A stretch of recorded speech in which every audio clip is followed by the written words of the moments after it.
ॐ पञ्चम्यै नमः। ॐ दण्डनाथायै नमः। ॐ संकेतायै नमः।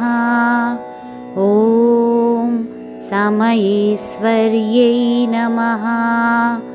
ॐ समयसंकेतायै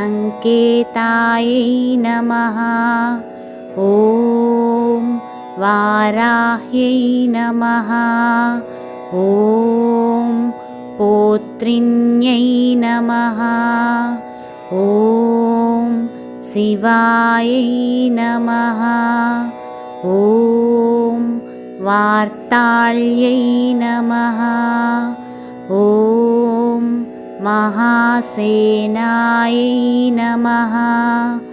ॐ